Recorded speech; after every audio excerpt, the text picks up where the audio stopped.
యేసుతో ఒక నిమిషం గడిపిన మనం ధన్యులం. ఆ వ్యక్తి చనిపోయినాడు. చనిపోయిన తర్వాత దేవుని దగ్గరికి వెళ్ళాడు, పరదేశికి వెళ్ళాడు. అబ్రహాం రొమ్మున వెళ్ళిపోయాడు, అతను కూడా లాజరు వెళ్ళినట్టుగా. అందుచేత నువ్వు యేసుతో కలిసి ఈ లోకంలో జీవిస్తున్నావా లేదా? నువ్వు వ్యర్థుడాలువా? నేను వ్యర్థుడినా కాదా ఎలా తెలుస్తుంది? నువ్వు యేసుతో జీవిస్తున్నావా, ఈ లోకంతో పాటు వెళ్ళిపోతున్నావా? దాని మీద ఆధారపడి ఉంది. యేసుతో మనం జీవిస్తే ప్రతిరోజు ఏంటమ్మా పండగే. యేసుతో జీవిస్తే ప్రతిరోజు మనకు ఆనందమే, సంతోషమే. ఆయన కృప మనకు అలాగా ఆవరిస్తుంది మన మీద.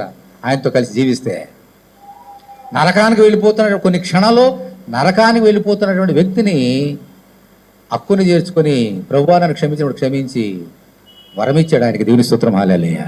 ఆ వయసు ఎంతో మనకు తెలియదు, అతనిది 30-40 మనకు తెలియదు. కానీ యేసు ఎంతకాలం జీవిస్తాడమ్మా? అతనితో పాటు ఈ దొంగ కూడా జీవించిపోతున్నాడు. అది వరం అంటే.